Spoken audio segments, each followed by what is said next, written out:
Trina Spicer, and I am going to be doing my summary of chapters 1, 2, and 3. Going to be looking for my notes.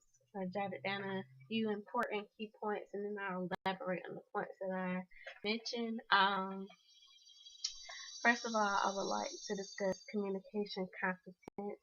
The book gives the definition as the ability to take part in effective communication that is characterized by the skills and understanding that enable communicators to exchange messages successfully. Basically, that's our whole role in communication, and basically, we couldn't do anything without it.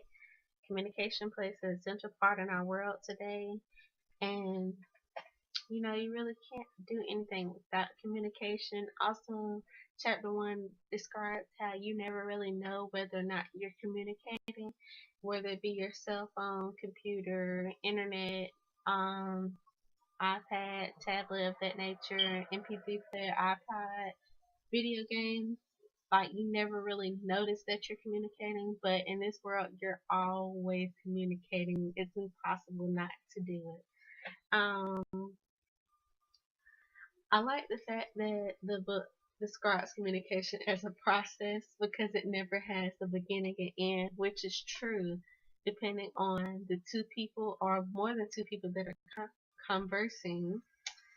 Um, they can go back and forth like forever. Like, it just depends on whether or not one person wants to wrap it up or not. When the sender gives out a message and then the receiver gets the message, how they reply to the message is pretty much determines whether or not the conversation is going to end. If you can't really respond to it, so that pretty much wraps up the conversation. And also about chapter 1, I just want to briefly talk about the principles of communication, which are the process, system, um, transactional, intentional, and unintentional. I just described the process. Transactional is basically to send and receive, or the sender and the receiver of the messages. Intentional is for when the message goes to the person, well, the receiver, and you wanted the message to go to that person. As far as unintentional, it doesn't go to who you intended it to go to, and that causes a little bit of disturbance in the area because you didn't want that person to have that message.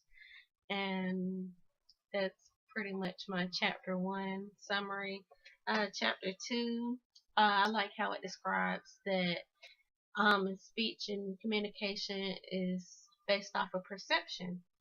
And perception is a great way to describe communication and speech because we all do it. And when we see somebody, we always judging whether you notice it or not, or whether you want to admit it or not. We do. I'm being judged right now based off of my video. um, and it's selective exposure, which is we choose what we want when we want one thing over another. Um, Attention, you have to have a good focus to communicate properly. If you don't have a good focus, then the communication process gets kind of iffy, and you never know what's right or wrong in the process because you lost your attention at some point in time, and you might have missed a key point. Um, Retention. We choose what we want to store or what we don't want to store. I love this one because my teacher, she always used to say, you guys can remember the songs, the lyrics to all these songs, but you can't remember the information for the class. And that just reminded me of my teacher, which is true. A lot of students, they can remember lyrics to a song or something that's important to them, but they can't remember the information for their schoolwork or for at their job. You want to be professional. Um, Interpretation. We see what we think based off of past experiences, and this also happens a lot. you go and out and see somebody or see something, and you automatically assume that it's something like of what you seen a while back, but it may not be the case because you can't always judge a book by its cover, the old saying. So that's as far as that. Culture, it plays a main part in our communication process.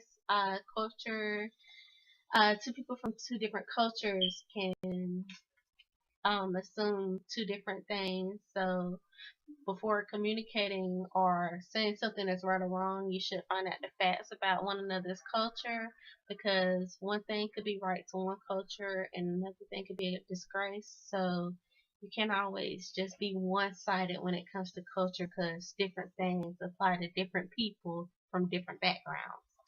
And basically, to wrap up chapter 2, it says to stay open-minded and learn the difference between fact and assumption, because without knowing the difference between fact and assumption can cause a lot of communication errors, and you don't want that because that's not essential for the communication process. Chapter 3 basically is a self-explanatory chapter. It's talking about self-esteem and our self-image. Your self-esteem is our feelings towards ourselves, and your self-image is how we see ourselves.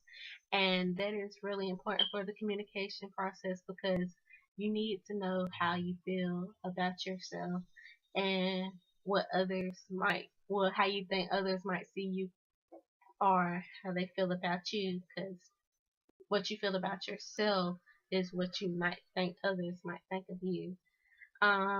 It talks about the value, what you value more, like you expect something over one or another thing.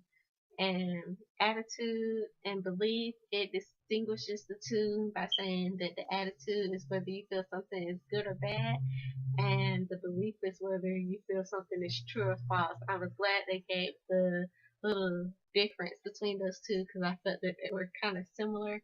Then they broke it down for me right there. And I love the self-fulfilling prophecy. Is what your expectations of ourselves are what others have of us. And I would have just described it as a stereotype, but it's clearly not the stereotype. So there was a difference in that. And communication does deal with uh, expectations. So expectations are an important part in communication. And impression. Lots of people want to make positive impressions on people right now. I hope I'm making a positive impression on you guys. Um, Going to job interviews, you want to make a positive impression. Starting school, the first day back, you want to make a positive impression. So impressions are a very essential part to the communication process, and without impressions, you really wouldn't be anywhere, because that's how you get a job, whether or not the manager or the hirer thinks that you made a good impression on him or her. Um, Basically, with communicating, you want to make a better image of yourself. You don't want everybody to think negatively of you. Um, Basically, you want to be the best that you can be. And sorry about this video. I'm in my sunroom, so it's kind of bright. And I just wanted to wrap up my summary of chapters 1, 2, and 3. And I hope you guys have a good Labor Day. I'll see you again.